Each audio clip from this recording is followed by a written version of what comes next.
Telespettatori di Antenna 3, domenica 14 agosto, buona giornata e ben ritrovati con la prima edizione dei nostri telegiornali, un'edizione che si apre con la cronaca e con la notizia di una strage che si è verificata nella notte, una strage della strada che si è verificata questa notte in provincia di Treviso. A perdere la vita 4 ragazzi, 4 amici. Il dramma è accaduto a Godega di Sant'Urbano, dicevamo 4 ragazzi hanno perso la vita, 3 di 18 anni, 1 di 19. Stavano rientrando a casa da una serata in compagnia. Lo schianto si è verificato pochi minuti dopo le 2 della scorsa notte in via Cordignano, all'altezza del Civico 10. L'auto sulla quale viaggiavano i 4 amici, una Volkswagen Polo, è improvvisamente sbandata dopo che il conducente ha perso il controllo del mezzo, finendo prima contro un platano per poi rovesciarsi ruote all'aria nel canale di scolo adiacente alla carreggiata. L'impatto è stato devastante, non ha lasciato scampo ai 4 giovani. L'allarme è stato dato dai residenti delle abitazioni vicine, svegliati nel cuore della notte dal botto provocato dall'incidente. Subito sono arrivati i soccorsi, i vigili del fuoco con l'autogru che hanno estratto l'auto dal fossato. Purtroppo per i 4 amici non c'è stato nulla da fare. I sanitari del 118 non hanno potuto far altro che constatarne il decesso. Sul posto anche la polizia stradale per i rilievi e per accertare quella che è l'esatta dinamica della tragedia. Poco fa sono state diffuse anche le generalità delle vittime. Si tratta di Daniele Ortolan, conducente della vettura di Orsago, 18 anni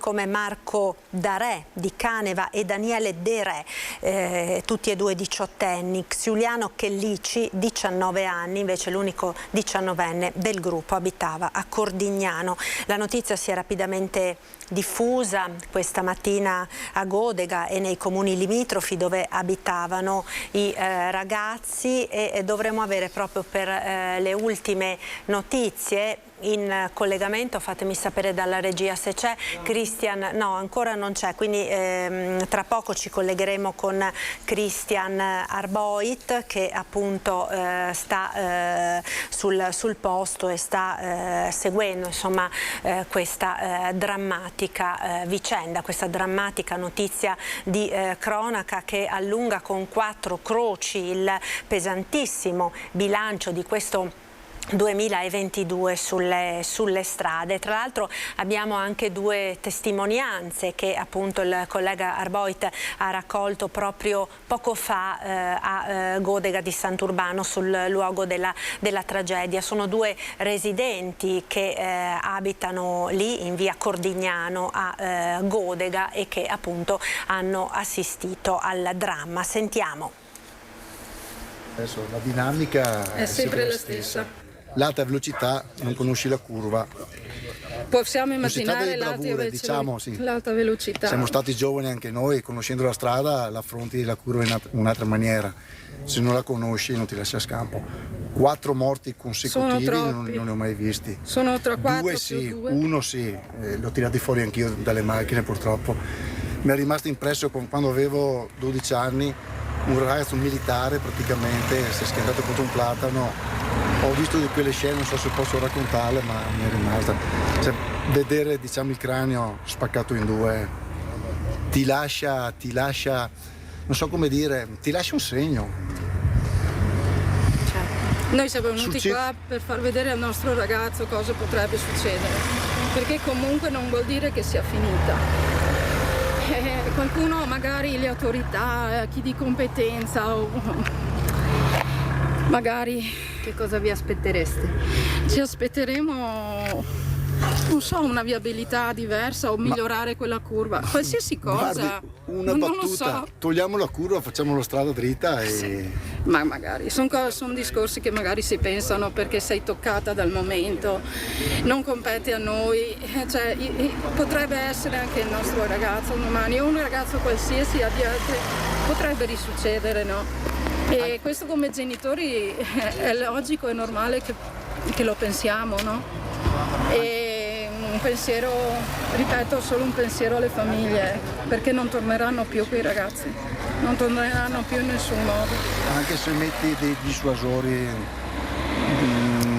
segnalazioni, luci, no, non cambierà niente, perché quando sei giovane vai oltre. Non sappiamo le dinamiche, lo stiamo immaginando, perché purtroppo qualcosa deve essere successo, insomma la causa ci deve essere, però la causa non li riporta indietro. Testimonianze raccolte da Christian Arboit poco fa proprio a Godega di Sant'Urbano sul luogo dell'incidente. Il luogo dell'incidente che avete sentito è già stato teatro di altri gravi sinistri. Ecco, vedo che ora abbiamo in collegamento Christian Arboit. Buongiorno Christian, a te. Buongiorno Marta, mi trovo in via Cordignano, a pochi metri dal luogo dell'incidente che si è registrato questa notte alle 2. Hai già raccontato la dinamica e c'è anche poco da dire, si tratta di un'uscita di strada autonoma, probabilmente causata dall'alta velocità in un tratto che, va detto, è stato segnalato più volte per la scarsa sicurezza. 3 anni fa, nel marzo del 2019, più o meno sullo stesso punto si erano registrate 2 vittime, 2 giovanissimi, ma i residenti, e stasera lo sentirete, ci raccontano di una vera e propria scia di incidenti stradali, anche con esiti tragici negli ultimi decenni, e chiedono a grandissima voce maggiore sicurezza, chiedono l'installazione di dossi, chiedono anche la rettifica di questa falsa curva, una curva davvero infingarda. Ma per l'appunto, Marta, questa sera sentirete le loro voci. Raramente mi è capitato, raccontando, ahimè, ai noi tanti incidenti, un tale livello di esasperazione. I vicini di casa, i residenti, questa notte si sono svegliati di soprassalto, per l'appunto alle 2 hanno sentito questa frenata, questa lunga frenata, poi un clacson suonato per 12-13 interminabili secondi, e hanno sentito per l'appunto il botto quando l'auto con i 4 giovani a bordo, una Polo, si è di fatto si è incuneata nel canale che vedete, in questo piccolo canale a ridosso della strada, proprio in questa falsa curva di via Cordignano. Da lì sono scattati immediatamente i soccorsi. Il figlio di una coppia che abbiamo intervistato si è precipitato a vedere, a lanciare di fatto l'allarme, ma qui si è accorto che c'erano anche altri ragazzi, probabilmente delle auto che si trovavano nelle vicinanze, che magari facevano parte della stessa comitiva. Resta il fatto che sono stati inutili tutti i tentativi di soccorso. I 4 amici sono morti praticamente sul colpo. Una tragedia davvero inenarrabile, che lascia sgomenti non solo ovviamente i familiari, gli amici, i conoscenti, ma le tante comunità che appunto sono coinvolte. Non ho sentito se hai già dato le generalità. Si tratta di Daniele De Re, 18 anni, ex Giuliano Chellici, 19 anni, residente a Cordignano, Daniele Ortolan di Orsago e Marco Da Re di Caneva. Tra l'altro poco fa ho sentito un amico, uno che conosceva molto bene Daniele Ortolan, che lo portava a nuoto, che conosce bene la mamma Tiziana. Ovviamente sono parole di dolore, di sconforto, di shock. Abbiamo sentito poi anche un amico che trovava qui sul posto, è venuto a vedere cos'è successo, sotto shock anche lui. C'è da dire che in questi casi, Marta, non ci sono tante parole, le dinamiche sono al vaglio ovviamente degli uomini della polizia, coordinati dal comandante Morello, quindi da parte della Polizia di Stato di Conegliano. Questa notte c'è stata una task force di uomini e mezzi, vigili del fuoco, SUEM 118, ma più che diciamo così transennare l'area, regolare il traffico, non c'è stato davvero nulla da fare, e ovviamente dare supporto psicologico ai familiari di questi 4 ragazzi. Come ti dicevo, un tratto noto: nel marzo del 2019 qui morirono 2 giovanissimi, sempre del posto, e quindi l'esasperazione è tanto alta, è tanto forte. No, ho parlato anche con l'assessore alla sicurezza stradale del comune di Godega di Sant'Urbano. Dice che il problema è noto, che valuteranno se inserire dei dossi, però per l'appunto è tutto in itinere, tanto è lo shock da parte di tutti. Il sindaco di Orsago, Collotto, poco fa al telefono mi ha ribadito il profondo cordoglio di tutta la comunità nei confronti del giovane Ortolan, ma resta davvero il vuoto e resta forte l'appello dei residenti qui in zona, qui in via Cordignano: fate qualcosa, perché è una strada maledetta, è una strada dell'orrore. Questa falsa curva ha mietuto tante vittime e altre ne mieterà se non si fa qualcosa, ma per l'appunto sono tutte parole, tante parole, giustamente sfoghi necessari, utili, però quello che prevale in questo momento è il dolore. Non so, Marta, se riesci forse a far sentire magari più tardi il video che ti ho mandato relativo all'amico Lorenzo. Questa sera lo sentiremo meglio. Lorenzo che dice: mi sarebbe piaciuto poterli salutare un'ultima volta, li ho visti venerdì sera, con loro condividevo tante passioni, la musica techno su tutte, ma non solo, erano dei bravissimi ragazzi. Insomma, Marta, questa è la situazione alle 12:10 più o meno qui in via Cordignano, dove prevale questa cappa di dolore, davvero profondo, uno shock fortissimo. Certo, Cristian, grazie. Nel frattempo è pronto il video che ci ha inviato con la testimonianza dell'amico. Se la regia lo manda in onda riusciamo a sentire anche le sue parole. Li conoscevi tutti e 4 molto bene. Ed erano dei personaggi, li trovo molto bene. E apprezzo. In questa situazione a me non è mai successa una cosa del genere, è una cosa che accade. Una brutalità assurda, e cerco di rimpiangere il futuro, quello che ci poteva essere. Sono grato di quello che c'è stato prima, quindi sono felice e fiero di averli conosciuti. L'ultima volta vi siete incontrati venerdì sera, mi dici? Sì, il giorno prima. Solo che mi piacerebbe avergli detto cose, se sapevo fosse l'ultima volta che li vedevo. È fatta così la vita, è una bella batosta questa, bella pesante. Grazie. Ecco, quindi avete visto lo shock e lo sconcerto naturalmente degli amici di questi giovani che purtroppo hanno perso la vita questa notte in questo terribile incidente stradale. Cristian, grazie per questo collegamento. Naturalmente sai che noi siamo in onda fino alle 13:30, per cui qualora dovessero esserci ulteriori aggiornamenti richiedici la linea e verremo subito da te. Grazie a Cristian Arboit da Godega di Sant'Urbano. Noi ora abbiamo in collegamento, la ringrazio per essere con noi, Paola Conte Bortolotto, già referente dell'associazione Vittime della Strada della provincia di Treviso e da tanti anni impegnata proprio nella battaglia per la sicurezza stradale, con tanti interventi rivolti soprattutto ai giovani. Buongiorno Paola Conte Bortolotto. Buongiorno a lei, buongiorno a tutti.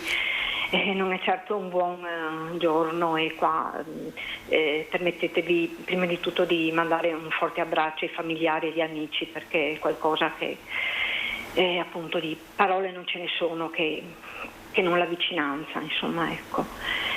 E qua non se ne può più, ecco. Qua serve un piano d'azione subito. Troppi ragazzi, perdiamo troppe persone e soprattutto questa gioventù.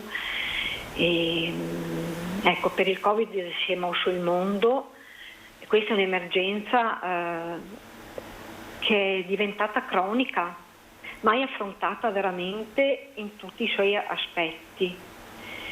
E quindi è ora di farlo, ma non dopodomani, oggi. Ecco, come dice lei, appunto da molto tempo, si pensi dal 2003, e questi ragazzi appunto erano del 2003-2004 e io speravo che dal 2003, quando è capitato a mio figlio, non succedesse più, perché io da subito ho voluto impegnarmi proprio perché non accadesse più, però ovviamente pensavo, e le nostre voci, mia, di tanti altri familiari, delle associazioni, è rimasta pressoché inascoltata, ecco. E questa c'è tanta amarezza, perché di cose se ne possono fare, ma non si capisce che non c'è questo interesse, ecco. Se veramente i politici, chi può fare, pensassero che queste persone potesse essere uno dei loro figli, si impegnassero veramente, ecco. Grazie, io la ringrazio davvero per la sua testimonianza e la ringrazio anche per tutto quanto sta facendo e per il suo impegno per promuovere la sicurezza stradale, rivolto soprattutto ai giovani, rivolto soprattutto ai ragazzi. Ecco, mi permetta che appunto noi abbiamo detto le cose da fare ce ne sono ed è possibile, perché mi permette di dire ancora, sono stufa di sentire numeri, statistiche, sentire le nostre, appunto, quello che noi proponiamo, però poi non viene realizzato. Quindi veramente ancora una volta mi appello a chi può fare questo, e si può. C'è da fare molto di più che raddrizzare una curva che poi magari le persone corrono ancora più velocemente. C'è da affrontare veramente tutta la situazione perché accada sempre meno, perlomeno, ecco, grazie per avermi dato la possibilità di appellarmi ancora una volta. Grazie a lei. Un saluto a Paola Conte Bortolotto, già referente, appunto, dicevamo, dell'Associazione delle Vittime della Strada per la provincia di Treviso e da tanti anni proprio attiva per la sicurezza stradale. Grazie e buona giornata. Vedo intanto che abbiamo già in collegamento il nostro prossimo ospite. Ringrazio per essere con noi il dottor Francesco Benazzi, direttore generale dell'ULSS 2 della Marca Trevigiana. Buongiorno direttore. Buongiorno a lei, buongiorno a tutti. Grazie per essere con noi. Purtroppo questa è una giornata davvero tragica per la provincia di Treviso. Abbiamo aperto il nostro telegiornale con la notizia di questo dramma che si è verificato appunto questa notte a Godega di Sant'Urbano, un terribile incidente nel quale hanno perso la vita 4 ragazzi, 3 di 18 anni e 1 di 19. Un ennesimo dramma, un dramma che naturalmente ha visto impegnati anche i sanitari del 118 che sappiamo, nonostante naturalmente le giornate di festa, non solo devono lavorare ma spesso sono impegnati ancora di più, no? Direttore, proprio per tutti questi interventi che li vedono attivi in primo piano. Tra l'altro la sicurezza stradale è comunque anche un aspetto che ha visto impegnata l'azienda sanitaria trevigiana, no? in prima persona, con numerose iniziative. Sì, guardi, mi permette intanto di porgere a nome mio e anche di tutta l'azienda il cordoglio alle famiglie di questi ragazzi, perché perdere un figlio credo che sia la cosa più non è inimmaginabile, cioè il dolore che una famiglia può provare, ecco, credo sia una cosa struggente. Noi abbiamo firmato quel protocollo con i comuni, con la provincia, con la scuola, in particolare con la scuola, perché è importante ricreare una cultura. Io mi ricordo il presidente Zaia tanti anni fa affrontò questo tema delle morti sulla strada con immagini shock, con le macchine distrutte poste fuori dalle discoteche, nei luoghi dove c'era l'aggregazione di giovani. Credo, ed è stato importante perché sicuramente è riuscito a ridurre notevolmente gli infortuni e ovviamente le morti sulla strada. Oggi, dopo 2 anni di lockdown, chiaramente si è perso un po' il filo conduttore di questa campagna, quindi è importante, questo è un impegno che noi mettiamo da settembre, di tornare nelle scuole con l'aiuto appunto dei direttori didattici per fare educazione stradale, ma soprattutto, ecco, io l'ho posto e poi lo proporremo chiaramente alle scuole guida quando si fanno i test per appunto passare l'esame delle patenti, un paio di lezioni, chiamiamole così, da parte dei nostri specialisti dell'igiene pubblica, dove si va a educare anche sulla guida coscienziosa, sul fatto di non usare l'alcol, di aspettare, di non bere, di far guidare chi non bere, di non utilizzare sostanze, di allacciare la cintura, tutte cose importantissime che devono essere ovviamente applicate, perché ha ragione la Presidente dell'Associazione quando dice non è che ratificando una curva si cambia, ecco, la voglia di correre, creando una cultura si capisce che purtroppo di auto si può morire, e lo dico sempre, l'auto è un'arma mortale che se non si utilizza bene poi abbiamo purtroppo spesso e volentieri questi incidenti.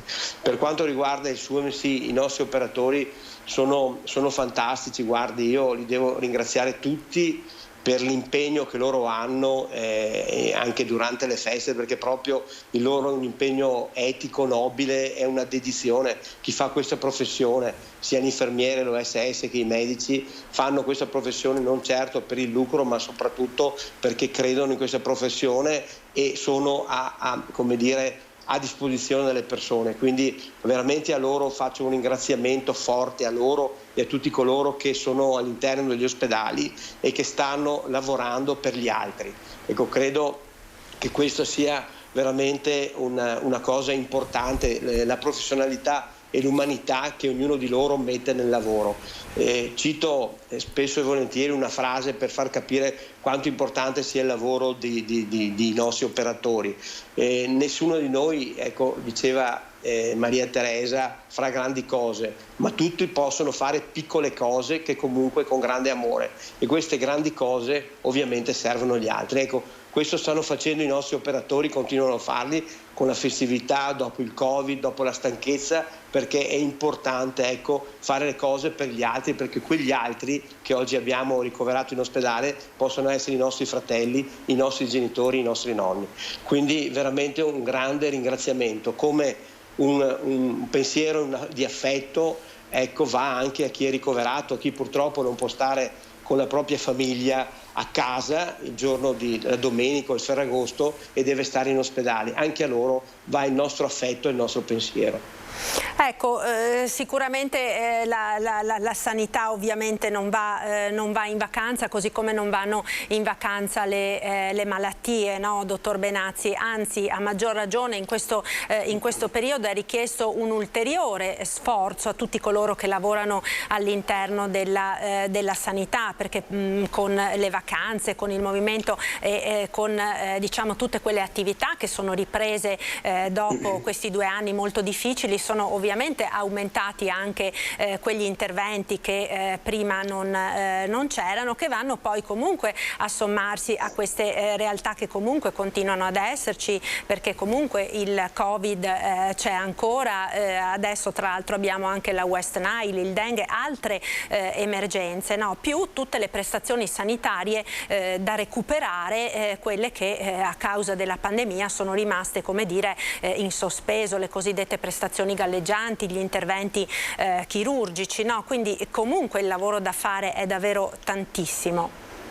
Sì, guardi, oggi per fortuna il Covid sta scendendo, oggi abbiamo 89 ricoverati, si ricorda eravamo partiti con oltre 200, un periodo in cui si pensava rispetto al 2021 dove erano una ventina di ricoverati che questo virus, che questo Covid potesse scendere. Oggi per fortuna i ricoverati stanno scendendo, sono 89, abbiamo sostanzialmente 6 persone in pneumologia e una persona in terapia intensiva, quindi la situazione sta nettamente migliorando. Anche i tamponi, oggi ne facciamo circa 1000 con positivi 200-250 persone, quindi vuol dire che per fortuna stiamo ritornando nella normalità.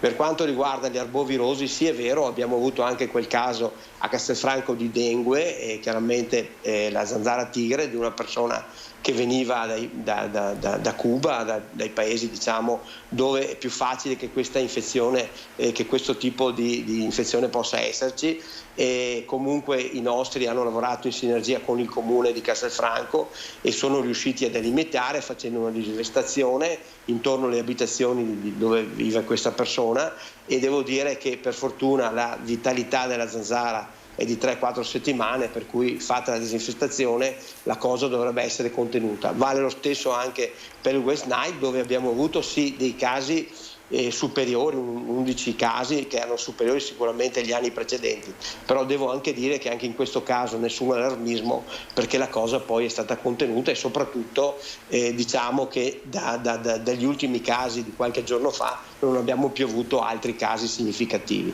quindi dobbiamo prendere atto che le arbovirosi ci sono. In un periodo come questo molto caldo sicuramente il rischio della proliferazione c'è. Usiamo repellenti, usiamo ovviamente quando usciamo in modo tale da evitare di essere punti. Io sono convinto riusciremo a contenere la cosa senza problemi.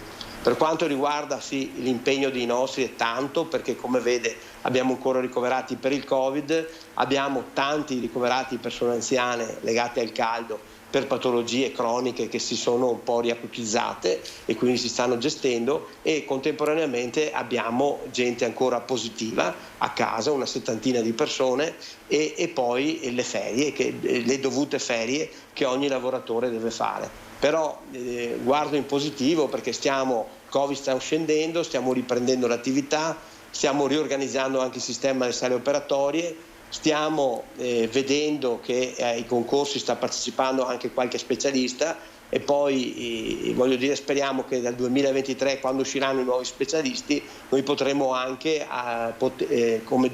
tornare da pieno al lavoro al massimo, al 100%, in modo tale da rispondere a tutte le richieste delle liste d'attesa, che ricordo a tutte sono aumentate rispetto al 2019 del 30%. Ecco, sul fronte quindi del recupero, a fronte anche di questa cronica carenza di personale, che è un'emergenza annosa, insomma, che ci portiamo dietro da tanti anni, come siamo, direttore? Guardi, noi abbiamo sostanzialmente fatto tutte le visite e gli interventi che avevamo galleggianti nel 2021 sostanzialmente. Siamo al 98, 95, 98%. Adesso stiamo affrontando ovviamente tutte le visite del 2022, quindi con qualche ritardo di qualche mese, 2-3 mesi per il 2022, però stiamo garantendo, questo è importante, tutte le visite B, cioè cercheremo di fare in modo che tutte le visite che sono a 10 giorni vengano fatte immediatamente entro i 10 giorni, e stiamo quindi recuperando. Sono anche convinto che entro l'anno riusciremo anche a recuperare sostanzialmente le visite diciamo a 30 giorni e 60 giorni. Puntiamo molto, devo dire, anche perché credo sia fondamentale anche per il futuro, a utilizzare la telemedicina, dove le persone che hanno patologie croniche, che devono fare delle visite ogni anno, ogni 6 mesi, possono essere viste e contattate direttamente dal nostro specialista se evidentemente ci sono dei problemi o vengono rilevati dei problemi. Credo che questo possa anche aiutare a ridurre sostanzialmente le visite di controllo, che sono un po' il gruppo maggiore, che hanno la maggiore numerosità rispetto alle altre. La campagna che stiamo facendo ovviamente di acquisto del personale, nel senso che continuiamo a fare avvisi e Azienda Zero sta facendo concorsi, noi ci auguriamo a novembre porterà sicuramente altri specialisti, e questo ci aiuterà sicuramente a rientrare entro l'anno nei tempi di attesa. Direttore, io la ringrazio davvero per essere stato con noi. Una buona giornata, un buon lavoro a lei, saluti. Buona giornata e una buona domenica. Grazie, altrettanto. Grazie a Francesco Benazzi, direttore generale dell'ULSS 2 della Marca Trevigiana. Noi ora ci fermiamo per qualche istante di pubblicità, linea alla regia, tra poco restate con noi.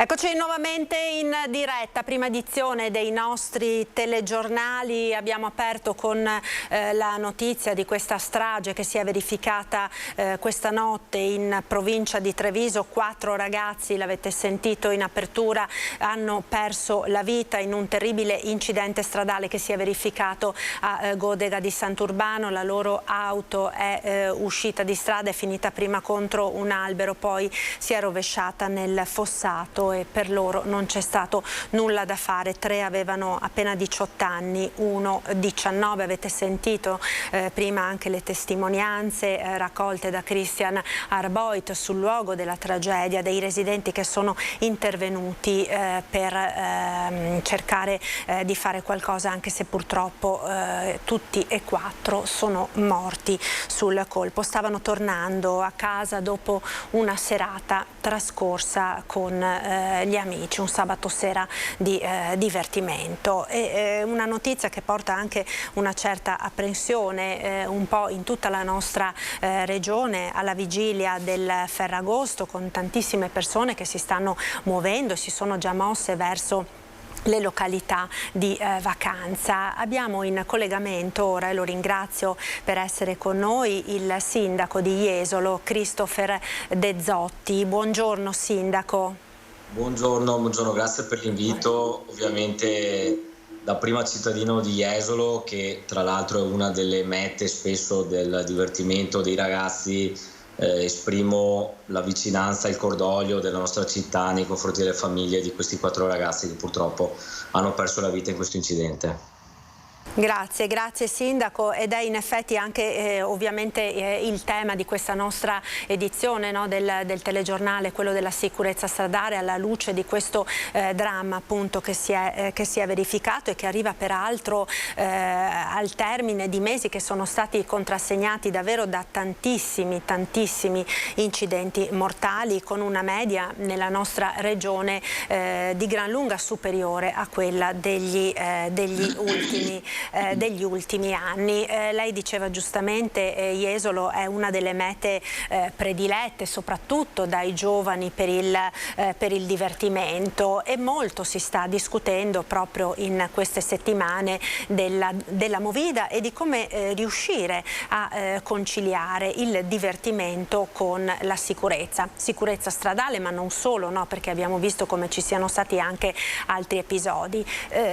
Su questo vi state interrogando, no? e vi state attivando anche come amministrazione comunale. Ringrazio intanto perché vedo che si è collegato Angelo Faloppa, che è presidente di Confcommercio San Donà Jesolo. Buongiorno anche a lei Faloppa, e grazie per essere con noi. Associazioni anche che si stanno impegnando. Abbiamo visto anche come per esempio i locali da ballo si stiano dando da fare proprio in questo senso.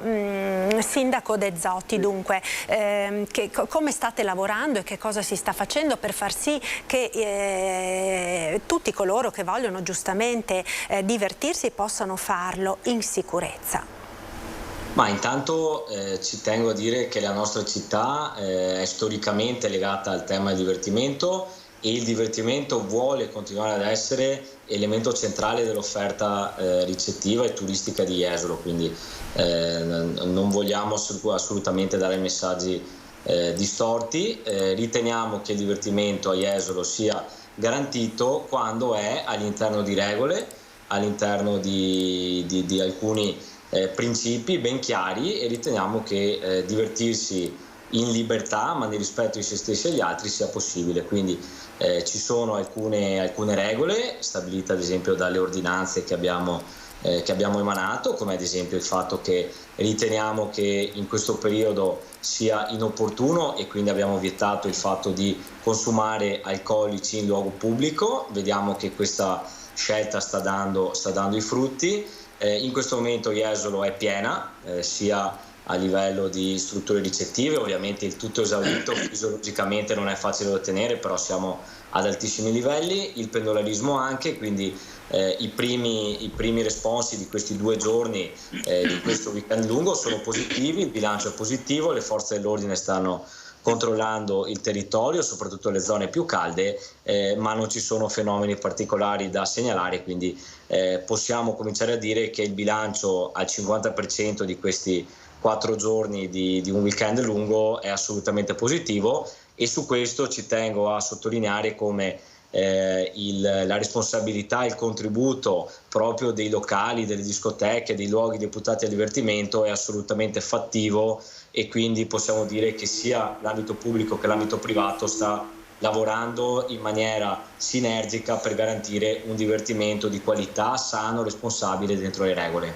Ecco, peraltro c'è stata anche una risposta, diciamo, dopo quel famoso comitato ordine e sicurezza in prefettura che si è svolto un paio di settimane fa circa, con l'arrivo anche di ulteriori rinforzi per le forze dell'ordine appunto a Jesolo, sia carabinieri che finanzieri, no?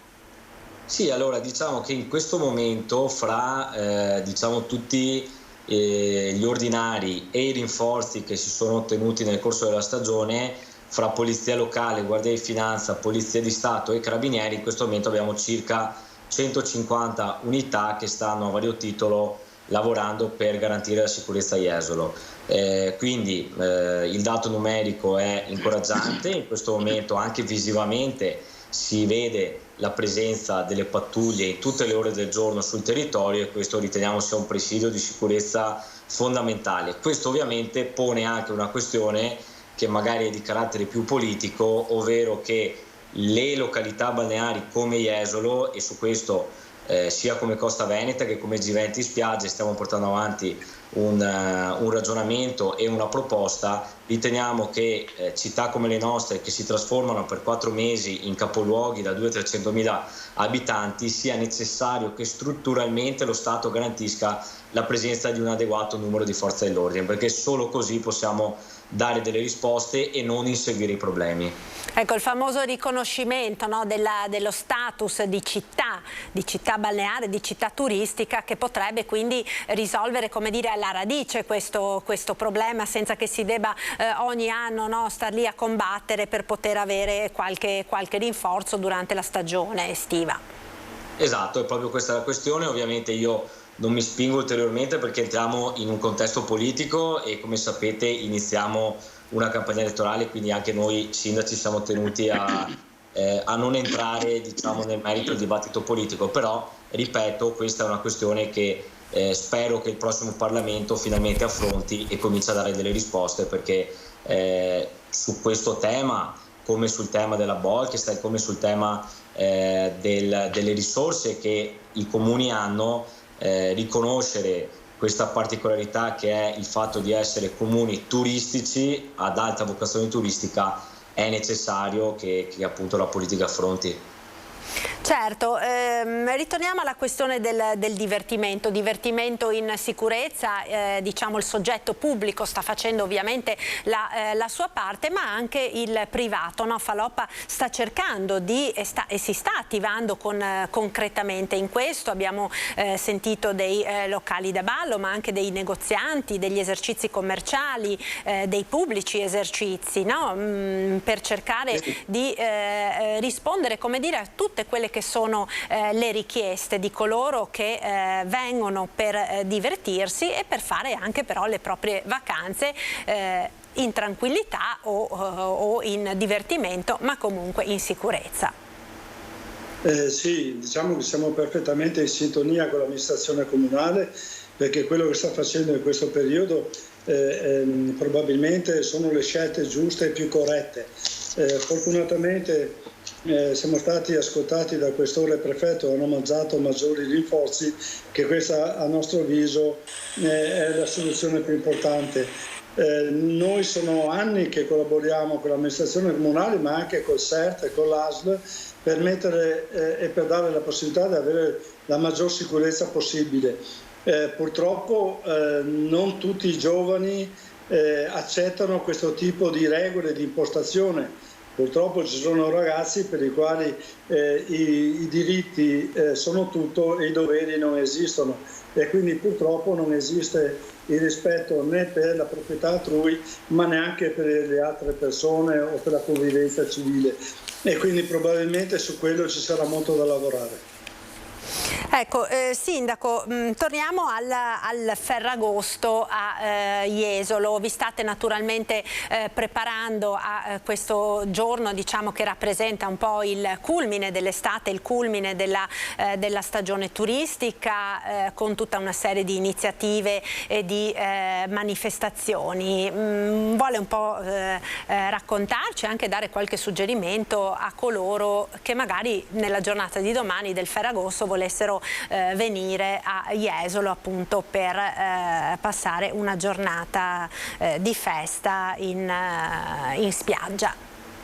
Beh, ovviamente Ferragosto significa divertimento, spensieratezza, relax, quindi non parliamo solo dei problemi legati alla sicurezza, ma parliamo anche del bello di trascorrere qualche giorno e qualche ora su una spiaggia e in una qualità turistica. Quindi ovviamente il clou di questi giorni di Ferragosto è la sera appunto del 15, quindi domani sera dalle ore 23 ci sarà lo spettacolo pirotecnico, i fuochi d'artificio, che dopo qualche anno ritornano finalmente, perché oltre alla pausa dei 2 anni di Covid purtroppo ci sono state varie vicissitudini che negli ultimi 4 anni ci hanno portato a non poter offrire alla città questo spettacolo. Ritornerà e quindi domani sera ovviamente auspichiamo che le nostre spiagge nel massimo ordine siano gremite di turisti, di nostri concittadini che vogliono assistere a questo spettacolo, che è un po' anche il clou dell'estate e che segna l'avvicinarsi dell'ultimo miglio dell'estate. Ovviamente nei giorni di Ferragosto la città poi si contorna di tutte le iniziative che vengono fatte dai vari locali, dalle varie attività della nostra città, quindi in questa settimana tutta la città sarà pronta e mobilitata per accogliere il maggior numero di turisti. Andiamo verso appunto la coda della stagione, quindi nelle prossime settimane ci saranno anche altri grandi eventi. A fine agosto avremo il 27 e il 28 l'Air Show, quindi lo spettacolo delle frecce tricolori, che è confermato. Quest'anno sarà la 24esima edizione, sarà l'edizione più importante di sempre perché abbiamo un grandissimo numero di velivoli oltre alla pattuglia acrobatica nazionale, quindi veramente uno spettacolo enorme. Stiamo aspettando l'ultimo incontro in prefettura per capire se quest'anno riusciremo a introdurre una novità che noi auspichiamo e che abbiamo proposto e che si può fare anche in sicurezza, ovvero l'apertura della balneazione. Quindi questa potrebbe essere una sorpresa che arricchisce ancora di più l'Air Show di quest'anno. Poi nella prima settimana, nel primo weekend di settembre, avremo la festa dell'uva, anche questo è un gradito ritorno, e poi a inizio ottobre avremo Ironman, che è una grande manifestazione internazionale che il 9 ottobre colorerà e riempirà le strade di Jesolo. Quindi una stagione che finalmente torna ad essere vissuta nella normalità. I numeri che abbiamo e anche visivamente ci accorgiamo che siamo tornati ai livelli pre-Covid, anzi in alcuni aspetti probabilmente sarà una stagione anche numericamente migliore rispetto al 2019, che è l'ultimo anno normale da questo punto di vista, e quindi attendiamo la fine della stagione per tirare le somme, però possiamo dire che dopo l'incubo della pandemia Jesolo è tornata ad essere leader nel mercato turistico della Costa Veneta e dell'Alto Adriatico. Ecco, Falop, abbiamo sentito proprio ieri anche quelli che sono i dati che sono stati diffusi dall'Associazione degli albergatori, no, relativamente alle presenze e su tutta la Costa Veneta, così come anche sul lago di Garda. Quest'estate, insomma, del 2022 sta andando davvero molto bene per quanto riguarda le presenze, per quanto riguarda gli arrivi non solo degli italiani tradizionalmente vacanzieri di queste settimane centrali d'agosto, ma anche per quanto riguarda gli stranieri che stanno tornando davvero in maniera importante nel nostro paese. Voi dal punto di vista degli esercizi come state vivendo questa ripresa? Perché c'è anche chi dice non è tutto oro quel che luccica, ci sono ancora numerosi problemi, da un lato il caro bollette, dall'altro purtroppo ne abbiamo già parlato tante volte, difficoltà nel reperire personale. Come state vivendo questo Ferragosto della rinascita 2022? Diciamo che dal punto di vista numerico si sta andando bene anche con la ristorazione e con i negozi tradizionali, quindi quando c'è tanta gente ce n'è per tutti, però lei ha detto giustamente non bastano le presenze, non bastano i numeri degli arrivi e ringraziamo che ce ne sono tanti, ma purtroppo i costi sono lievitati in maniera esponenziale. Oltre a dirlo sempre così, che sembra una cosa ad effetto, oggi sono arrivate le bollette di luglio, quindi se vuole le do un esempio: un albergo di 75 camere nel mese di luglio dell'anno scorso pagavano 9.400 euro. Quest'anno lo stesso albergo, con piccola differenza di kilowatt impegnati, è arrivata una bolletta di 31.700, quindi da 9.400 a 31.700. Questi sono i dati, perché tante volte uno dice il 100%, il 200%, non si ha la giusta percezione. Questo ci preoccupa, perché noi alla fine, oltre ai numeri, dobbiamo guardare i bilanci, i fatturati e l'andamento complessivo dell'economia.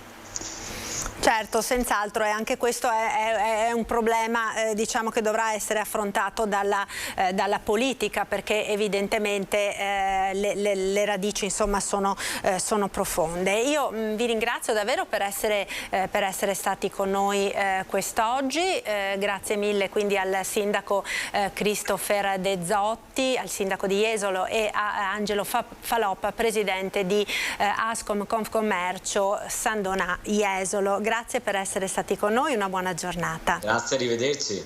Arrivederci, un saluto. Grazie.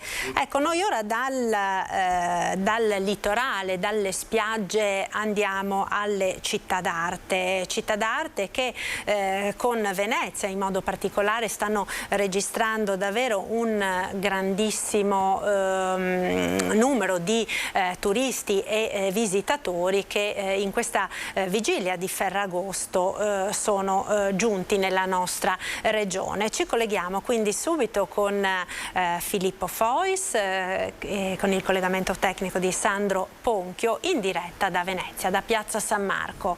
Buongiorno Filippo. Buongiorno da Venezia, siamo in Piazza San Marco, naturalmente in compagnia di Claudio Scarpa, direttore dell'AVA, l'Associazione Veneziana Albergatori, per stilare un primo bilancio di metà mese.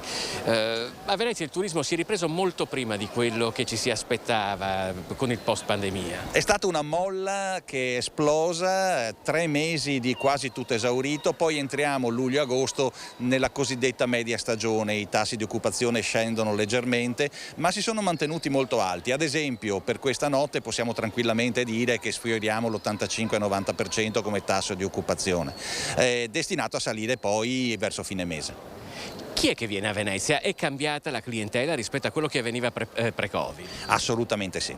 Non abbiamo più i turisti cinesi, non abbiamo più i turisti russi, pochissimi turisti orientali che giungono dalla parte dell'Oceano Pacifico, e tutto questo ci pesa con un circa meno 10% in termini di presenze. Però abbiamo riacquistato i turisti europei e abbiamo mantenuto il vero grande attore del turismo italiano, che è il turismo statunitense e canadese. Quindi diciamo che è aumentata la quota quota europea occidentale per bilanciare le assenze che si stanno registrando da altre zone del mondo? È aumentata anche la quota degli italiani, la quota degli europei, mantenuta la quota statunitense, ma è aumentata la quota degli italiani. Gli italiani fino al pre-pandemia erano soltanto complementari al turismo veneziano, 1 su 10 dormiva a Venezia, un turista su 10 era italiano.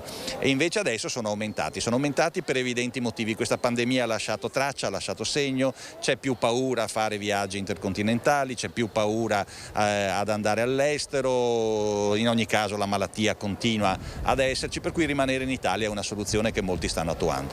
Si era detto però all'epoca ci saranno anche meno soldi all'uscita dalla pandemia. Sì, questo sì, sicuramente sì, però la voglia di viaggiare secondo me è tantissima. Ci saranno meno soldi e secondo me sentiremo un contraccolpo in questo senso verso autunno, quando è prevista un po' da tutti una recessione. Ma c'è un altro tema che preoccupa moltissimo gli alberghi veneziani. Bene il tasso di occupazione, bene anche i prezzi, sono abbastanza elevati, però i costi sono aumentati in maniera spaventosa. Questo volevo chiederle, sia per quello che riguarda l'energia che per quello che riguarda le materie prime.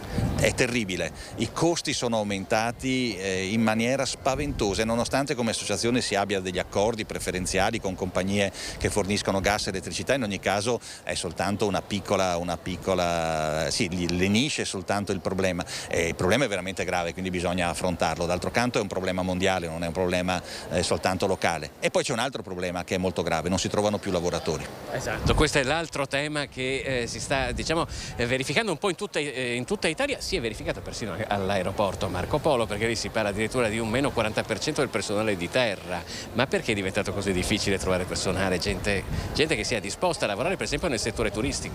Guardi, ho la rassegna stampa internazionale, è un problema che c'è negli Stati Uniti, c'è in Spagna, il turismo spagnolo è in ginocchio proprio per questo motivo, non riesce a trovare personale, è un problema italiano, è un problema generale di tutto il mondo e deriva dal fatto che questa pandemia ha lasciato il segno nel senso che molti hanno cambiato lavoro, lavoravano nel turismo, sono rimasti a terra, hanno cambiato lavoro e adesso hanno un altro lavoro, e quindi per recuperare quelle professionalità ci vorrà un po' di tempo. Io penso che la situazione dovrebbe normalizzarsi nel giro di qualche mese, massimo un anno, però intanto bisogna resistere. I nostri lavoratori, quelli che abbiamo in carico, quelli che abbiamo in forza, stanno facendo il massimo e devo ringraziarli perché lavorano su straordinari e via dicendo per coprire i buchi. C'è qualcuno addirittura che ha rinunciato a riempire completamente la propria struttura proprio per poter continuare a offrire un servizio di un certo livello ai propri ospiti? Sì, più che su Venezia, questo è su grandi città dove gli alberghi hanno 200-300 stanze, sì, qualcheduno ha tenuto chiuso 30-40 stanze proprio perché non ci sono le persone che sono in grado di pulire. Piuttosto che offrire un servizio di qualità scadente è meglio francamente tenere chiuse 30 stanze. Mi dicevano da altri ambienti di associazioni di categoria che quando adesso c'è stata la crisi di governo, si andrà a votare, in questi momenti c'è un calo dei consumi, dicevano alcune associazioni, perché la gente rimane un attimo ferma a vedere cosa succede. È qualche cosa che state sperimentando anche voi? Noi sperimentiamo di solito quando ci sono le elezioni midterm negli Stati Uniti un calo degli turisti americani, quindi evidentemente questo ha questa interpretazione ha una sua fondatezza. Tra l'altro stanno avvicinando anche le elezioni di midterm. Sì, certo, stiamo avvicinando, esattamente, per cui temiamo anche questo. Però può essere vero, sì, certamente, non penso che sia così influente comunque dal punto di vista dei flussi. Teniamo presente che la gente ha una voglia spaventosa di viaggiare, divertirsi. Quello che io temo di più è una ripresa della pandemia. Non siamo in grado di sopportare ulteriori chiusure, non bastano 6 mesi di buona stagione poi per riuscire a rimettersi in piedi. Quando parlavamo di bollette, ci può fare un esempio? Cioè di com'era una bolletta fino a qualche mese fa e di com'è adesso della luce o del gas? Guardi, io ne ho vista una proprio ieri, un albergatore, albergo 3 stelle, è stato colto a metà strada nel passaggio a 4 stelle, quindi è una parte a 4, la parte a 4 che quindi è più energivora, è passata da 4.000 a 14.000 euro la bolletta. C'è anche il pericolo di non starci più dentro. C'è il pericolo di non starci più dentro, difatti l'albergatore inferocito diceva vendo tutti e me ne vado via, dopo ci ripensa evidentemente, però sì, c'è difficoltà a starci dentro, per cui un appello che faccio agli albergatori è tenete i prezzi alti perché ci sono costi aumentati in maniera veramente esponenziale. C'è chi dice, lei ha detto prima, è una buona notizia il fatto che ci sono i prezzi alti, chiaramente chi ci ascolta, che la vede dall'altra parte, dice no, io speravo magari che scendessero un pochino, ma per voi significa che c'è molta domanda, molta richiesta quindi? Certamente, e ce ne sarà di più a partire da settembre, perché la politica dei grandi eventi in forma fisica ha pagato lo sforzo fatto dal Presidente della Biennale Ciccuto, e lo ringrazio, di preparare nel pieno della pandemia una Biennale che sta portando moltissimi turisti altamente qualificati, ha premiato la scelta del Sindaco Brugnaro di fare il Salone nautico in forma fisica, e sta premiando anche la scelta di fare in forma fisica la Biennale del Cinema, che sta portando tantissime persone. Noi dobbiamo ringraziare la Biennale, non ci porta solo turisti alto spendenti, ci porta turisti qualificati anche culturalmente. Questa è una cosa importante, lo diciamo in chiusura di collegamento, perché spesso a Venezia con l'estate poi si parla molto di decoro, del cosiddetto turismo cafone, della necessità insomma, che i nostri visitatori tengano comunque un livello alto. Sì, certamente, qui bisognerebbe fare uno sforzo non soltanto da parte nostra, ma anche da parte degli albergatori delle spiagge e delle zone limitrofe a Venezia, magari insegnare al turista che non si va in una città d'arte, una grande capitale mondiale della cultura, vestiti come si va in spiaggia. Ecco, questa sarebbe una cosa molto importante, insegnar loro la differenza tra Venezia e una spiaggia. L'ultimissima cosa sono proprio le prospettive per l'autunno, ha detto un po' incerte. No, settembre sicuramente buono, quasi tutto esaurito. Ottobre dipende dalla pandemia, a mio modo di vedere, se non ci sarà una ripresa della pandemia, cosa però a mio modo di vedere un po' difficile, possiamo avere un ottobre con quasi tutto esaurito, anche ottobre, e poi speriamo nelle ulteriori vaccinazioni, non so cosa dire. Saremo anche sotto Natale, per cui saremo vediamo. Anche sotto Natale, certamente. Perfetto, noi ringraziamo Claudio Scarpa dell'Associazione Veneziana Albergatori e gli auguriamo naturalmente buon lavoro, a voi buone vacanze da dove ci state seguendo. Da Venezia è tutto, vi restituiamo la linea. Grazie allora a Filippo Fois per questo collegamento da Venezia, da Piazza San Marco. Noi ora ci fermiamo per qualche istante di pubblicità, tra poco restate con noi.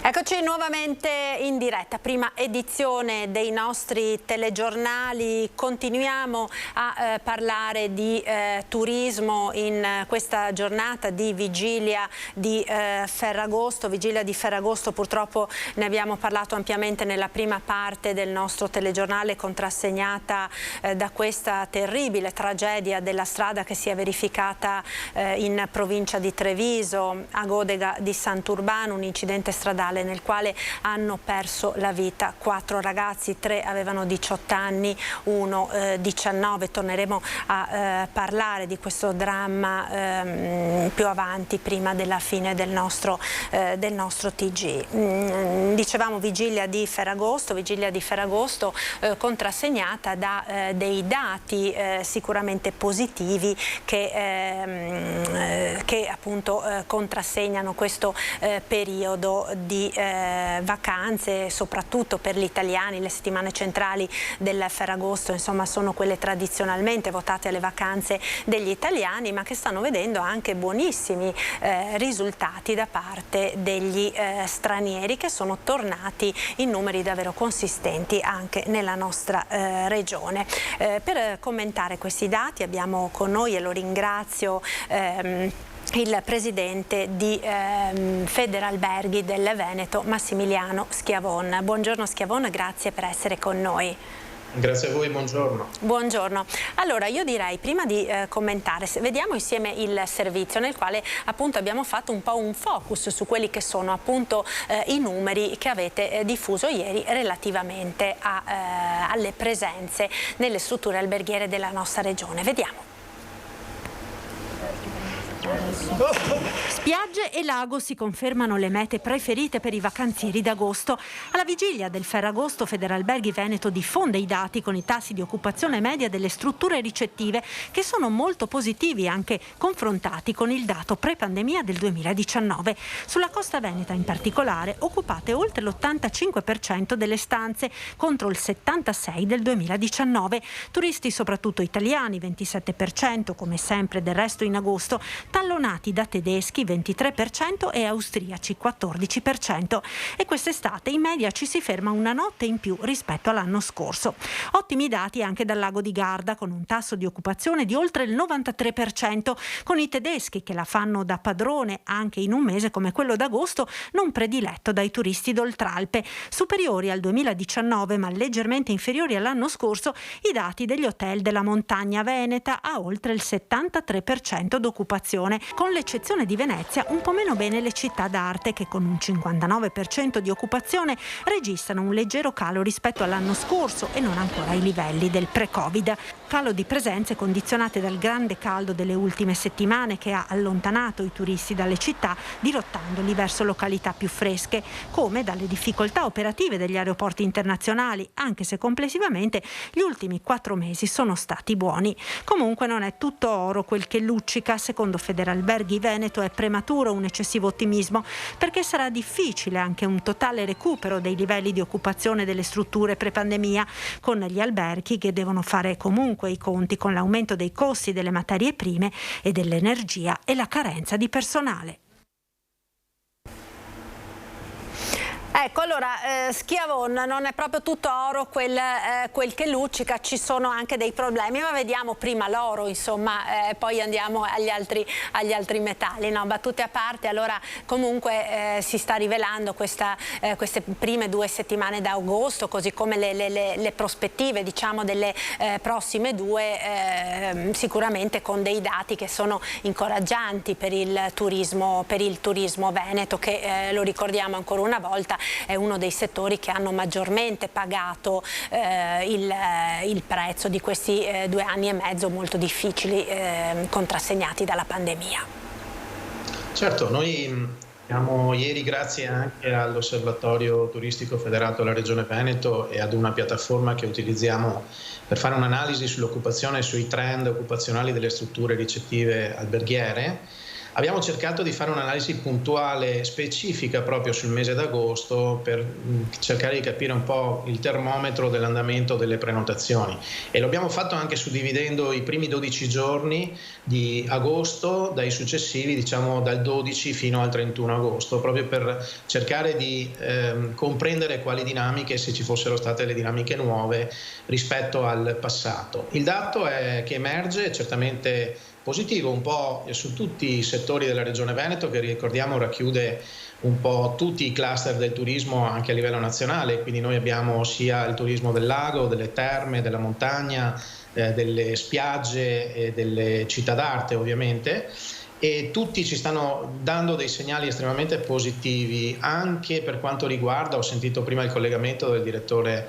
dell'AVA Scarpa, che approfitto anche per salutare, una Venezia che fa da traino e ha ripreso già nella primavera dei flussi estremamente interessanti, affronta un agosto che tendenzialmente non è mai stato un mese di punta, ma che comunque sta mantenendo dei trend abbastanza positivi nonostante le alte temperature che hanno spinto i turisti soprattutto verso le coste della nostra regione, piuttosto anche la montagna che ha visto una prima fase di agosto leggermente partire in ritardo, ma che sta recuperando molto bene, quindi anche i dati di quel settore, per chi è in cerca un po' più di refrigerio, stanno dando assolutamente segnali positivi. Il dato interessante che emerge, forse una dinamica nuova rispetto a quella a cui eravamo abituati, è il turismo proveniente dall'estero nei secondi, diciamo dal 12 di agosto in avanti.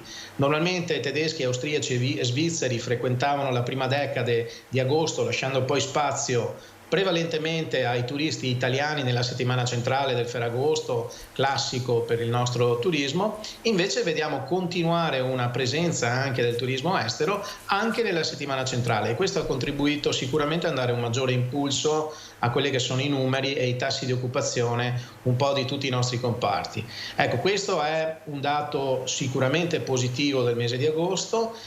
Moderatamente dobbiamo affrontare l'analisi di questi valori, perché è chiaro che scontiamo sicuramente un 2020, un 2021 che è stato veramente di grande sofferenza per il nostro comparto, e anche i primi 3 mesi del 2022 non hanno dato dei valori veramente significativi e importanti. Quindi bisognerà attendere la fine, diciamo, dell'esercizio 2022 per capire se i mesi di settembre, il mese di ottobre, per quanto riguarda anche le città d'arte, contribuiranno a farci recuperare quanto abbiamo lasciato sul campo in termini di occupazione e di fatturati negli anni precedenti. Comunque in questo momento godiamoci un Ferragosto vacanziero, con i numeri che stanno dando sicuramente delle soddisfazioni, ma con un occhio anche di preoccupazione, mi consenta di dirlo, a quelli che sono i costi gestionali delle imprese, che come avete già accennato anche prima sono assolutamente fuori controllo in questo momento e che le imprese stanno assorbendo, cercando di mantenere comunque un livello di prezzo sicuramente non basso,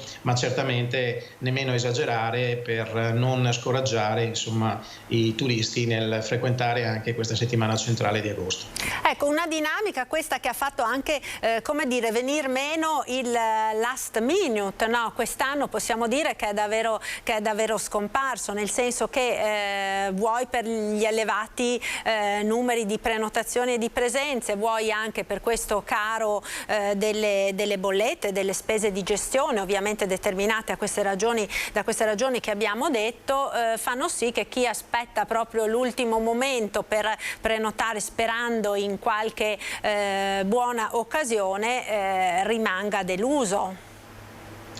Ma guardi, non escludo che all'ultimo momento anche qualche camera si possa trovare disponibile per effetto magari di qualche cancellazione.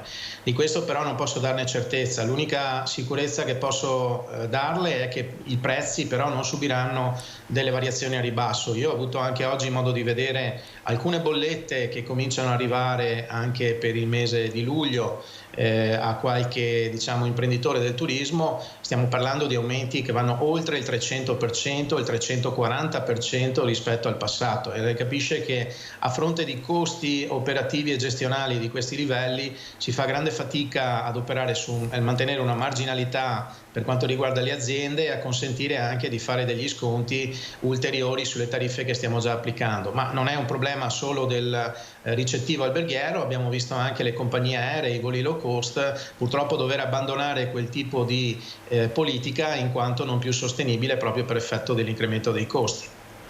Certo, infatti è annuncio di questi giorni, no? Della compagnia Ryanair, per esempio, che non farà più queste tariffe low cost, stracciate, che avevano contrassegnato appunto questi ultimi anni proprio per queste ragioni. Quindi caro energia e carenza di personale anche, dicevamo, no? Sono questi come dire i due nervi scoperti che rischiano anche in qualche maniera, come dire, di creare non poche difficoltà questa ripresa del turismo. Certo, guardi, io credo che gli operatori del turismo in questi 2 anni abbiano sicuramente rafforzato le ossa, perché si sono trovati a gestire più fattori contemporaneamente, prima quello pandemico, poi quello relativo all'aumento dei costi appunto dell'energia elettrica, e nel mezzo anche una carenza del capitale umano, quindi degli organici necessari per l'erogazione dei propri servizi. Non è certamente una stagione semplice da questo punto di vista. Certo, i numeri ci sono, ma per cercare di far quadrare poi i bilanci sarà un esercizio molto complicato a fine anno e anche molto pericoloso se non si ha un attento controllo di quelle che sono le dinamiche giornaliere di erogazione appunto dei costi dei nostri servizi. Però in questo momento cerchiamo di raccogliere il più possibile e cerchiamo di dare soprattutto i servizi al meglio alla nostra clientela, così come tutti gli operatori stanno facendo in questo sforzo, soprattutto Ferragostiano, che è un po' un giro di boa soprattutto per le spiagge. Tenga conto che il Ferragosto è un po' come il nostro Capodanno, ecco, nelle zone delle costiere del Veneto, e qui c'è lo sforzo maggiore anche da parte di tutti gli staff delle strutture. Anch'io mi sento di ringraziare tutti i nostri collaboratori che in questo momento stanno facendo veramente uno sforzo in più per la copertura anche dei turni di quelle figure che magari non sono ancora perfettamente formate o integrate all'interno delle aziende. Però tutto sommato io mi sento di essere abbastanza orgoglioso nel poter rappresentare questo comparto che sta dimostrando anche una grande flessibilità e capacità di adattamento a quelle che sono le nuove dinamiche al consumo anche dei nostri clienti, che comunque richiedono un elevato livello qualitativo dei servizi. Questo sarà un po' il tema che ci impegnerà da qui ai prossimi anni, di fronte anche alle nuove sfide che sono appunto quelle della sostenibilità, della digitalizzazione, dell'elemento e dell'incremento del valore qualitativo dei servizi. Certo, io la ringrazio per essere stato con noi, Massimiliano Schiavon, grazie, buona giornata e buon lavoro, insomma, visto che sono settimane cruciali queste di lavoro appunto nelle strutture ricettive della nostra regione. Grazie, una buona giornata e un buon Ferragosto. Buon Ferragosto anche a voi, grazie. Grazie, noi ora appunto avevamo visto già prima delle immagini della montagna scorrere, quindi abbiamo visto le città d'arte, abbiamo visto le spiagge. Andiamo quindi a vedere questa vigilia di Ferragosto sui monti. Ci colleghiamo con Fabio Fioravanzi da Belluno. Buongiorno Fabio. Grazie per la linea, parliamo di montagna, di turismo in montagna con questo bellissimo scorcio che possiamo farvi vedere io e il collega Stefano Bozzi. Dati turistici che parlano in positivo di questo agosto 2022, con il 73,6% dei posti occupati negli alberghi in montagna. Un dato, pensate, superiore ancora una volta ai dati pre-Covid del 2019, leggermente inferiore al 2021, ma sappiamo che l'anno scorso pochissimi sono andati all'estero e quindi sono rimasti in Italia e hanno fatto fare un record alle strutture turistiche. Però davvero sono molto confortanti i dati di questa estate 2022 per quanto riguarda il mese di luglio, la prima quindicina di agosto, con problemi sulle strade. Ricordiamo, per venire in montagna un weekend da bollino rosso, traffico questa mattina, sicuramente ce ne sarà questa sera con i giornalieri che torneranno in pianura e lo stesso fenomeno si ripeterà verosimilmente sia domani mattina che domani sera, quindi molta prudenza nel mettersi per strada, magari informarsi prima sulle condizioni del traffico e delle strade che si vanno a percorrere. Buoni dati che si prevedono anche per la seconda metà di agosto, sempre con dati di occupazione posti letto intorno al 70%, sempre superiori al 2019, sempre di qualcosa inferiori ai dati straordinari del 2021.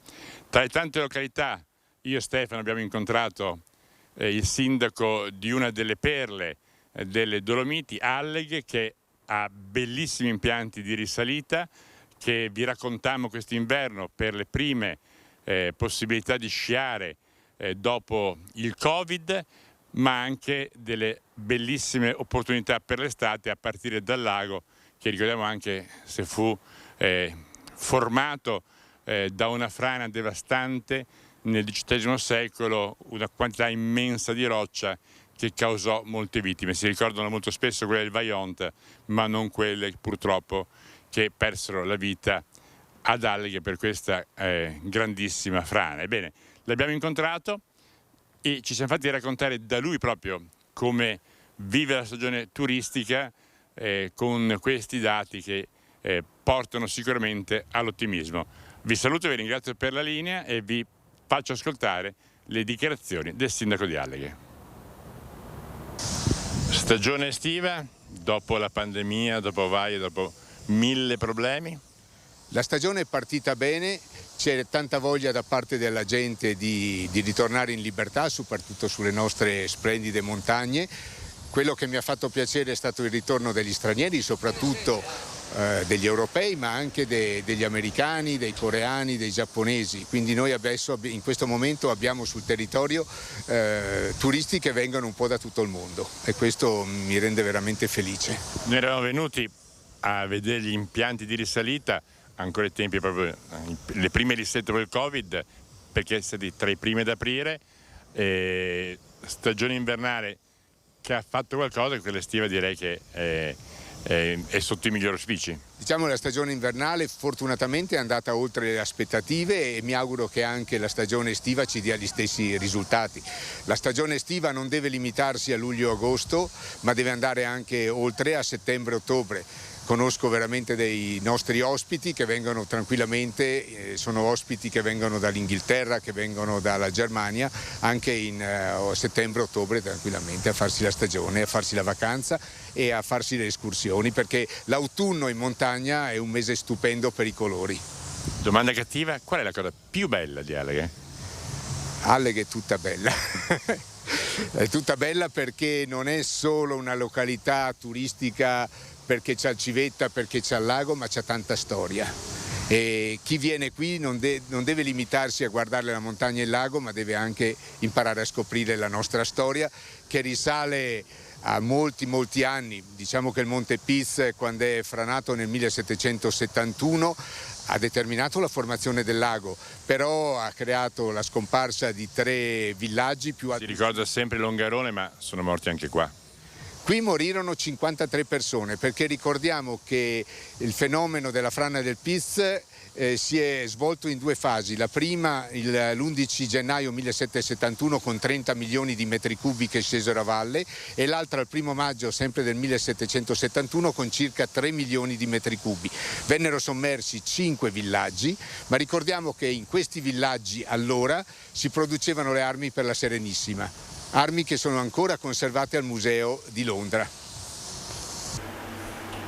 Ecco, grazie allora a Fabio Fioravanti e Stefano Bozzi per questo collegamento dalla montagna veneta. Noi ora torniamo sulla notizia con la quale abbiamo aperto il nostro telegiornale, perché quella di oggi è una vigilia di Ferragosto tragica sulle strade della nostra regione. A Godega di Sant'Urbano c'è stato un gravissimo incidente nel quale hanno perso la vita 4 giovani, uno aveva 19 anni, gli altri 3 18. Stavano rientrando da una serata in compagnia. Lo schianto si è verificato pochi minuti dopo le 2 in via Cordignano, all'altezza del civico 10. L'auto sulla quale viaggiavano i 4 amici, una Volkswagen Polo, è improvvisamente sbandata all'altezza di una semicurva dopo che il conducente ha perso il controllo, finendo prima contro un platano, poi rovesciando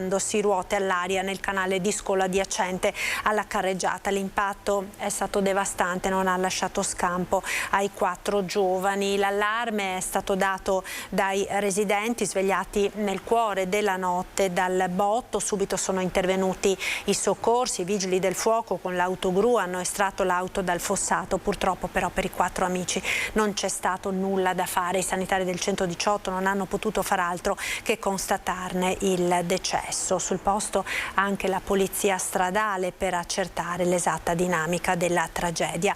Le 4 vittime sono Daniele Ortolan, il conducente della vettura di Orsago, 18 anni, come 18 anni avevano Marco Darè di Caneva e Daniele De Re. La 4ª vittima, Giuliano Chellici, aveva 19 anni ed era residente a Cordignano. Una giornata dunque tragica quella di oggi, e proprio sul fronte della sicurezza stradale sono impegnati i carabinieri che in vista anche proprio del numeroso traffico che ci sarà in queste ore e nelle prossime verso il mare, sono impegnati con controlli sulla Treviso Mare, un'arteria troppo spesso scambiata per un autodromo. Vediamo. La Treviso Mare è una delle strade più pericolose della Marca, non mancano i fiori e le croci sui cigli delle carreggiate a ricordare chi lungo questa strada ha perso la vita. Eppure ci sono automobilisti che mettono a rischio la propria vita e quella altrui. Sono stati approntati dei servizi preventivi al fine di bloccare condotte sconsiderate pericolose da parte di alcuni utenti della strada che mettono in pericolo l'incolumità delle persone. I carabinieri hanno così intensificato i controlli di posti di blocco nelle arterie maggiormente trafficate che portano alle località marittime montane. Sarà un weekend, quello di Ferragosto, blindato sulle strade per evitare, se possibile, gli incidenti stradali. Saranno servizi intensificati, in particolare con l'ausilio dei motociclisti, dell'equipaggio dei motociclisti, il quale permette un controllo più agevole e anche veloce in caso di intervento nell'interesse del cittadino. Questa è stata un'estate nera sul fronte sinistri, a volte anche mortali. I servizi finora che sono stati eseguiti purtroppo già nelle scorse settimane ci hanno permesso di monitoraggio, ci hanno permesso di accertare diverse violazioni da parte di alcuni utenti della strada, violazioni che riguardano principalmente la velocità eccessiva e sorpassi purtroppo pericolosi e azzardati. In 15 giorni sono state ritirate ben 10 patenti di guida, alcune per sorpassi azzardati, 2 per guide in stato di ebbrezza. Non solo, ma sono scattate anche sanzioni pecuniarie, arrivando fino a 10 punti tolti agli automobilisti pizzicati in manovre pericolose. Abbiamo constatato che prendono tutte le categorie, dai giovani ai padri di famiglia, donne, uomini, quindi purtroppo gli utenti sono svariati, non c'è una categoria specifica. C'è da prendere coscienza che bisogna rispettare le norme e soprattutto guidare in sicurezza nell'interesse di tutti quanti. Automobilisti avvisati, le strade saranno presidiate per permettere ai cittadini di trascorrere giornate in tranquillità e in sicurezza. E sono numerose in queste ore le manifestazioni di cordoglio dopo la diffusione della notizia di questa tragedia verificatasi nella notte a Godega di Sant'Urbano. È di poco fa la nota del presidente della regione Luca Zaia. Ci troviamo di fronte ad una tragedia immane, la notizia che lascia tutti sgomenti e scrive il presidente Zaia, il dolore ci colpisce al cuore come comunità. In questo momento drammatico esprimo tutta la mia vicinanza ai familiari di questi ragazzi, ai loro cari, agli amici, a tutti coloro che in questo momento appunto sono stati colpiti da questo lutto. Così il presidente della regione Zaia. Naturalmente nel telegiornale di questa sera di Treviso a partire dalle 19:30 torneremo ovviamente su questa tragedia con tutte le interviste che sono state raccolte dal collega Christian Arboit, l'avete sentito in collegamento prima. Grazie dunque per essere stati con noi, un buon pomeriggio, vi lascio come sempre in chiusura alle previsioni del tempo con il nostro meteo. Arrivederci.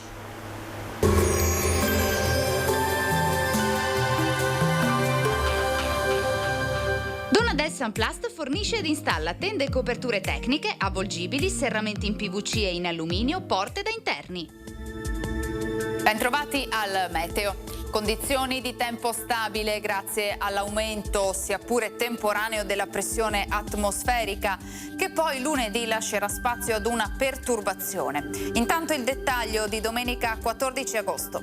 Sul Veneto sarà asciutto, tanto sole come vediamo su tutti i settori della nostra regione. Il cielo sarà terso e limpido, senza piogge associate, solo con occasionali annuvolamenti. Temperature in lieve aumento, minime tra 14 e 21 gradi, massime invece comprese tra i 29 e i 34 gradi all'incirca. Spostiamoci ora sul Friuli Venezia Giulia, anche qui sarà soleggiato ovunque, la grafica ci mostra un cielo in prevalenza sereno con brezza anche sostenuta di pomeriggio sulla costa. Temperature minime tra 18 e 23 gradi, massime sui 31-33 gradi all'incirca. Non cambia la situazione sul Trentino Alto Adige, anche qui ampio soleggiamento e cielo sgombro da nubi, senza piogge. Temperature minime sui 17-18 gradi, massime intorno ai 31-32 all'incirca. Dal meteo per ora è tutto, grazie per l'attenzione, arrivederci.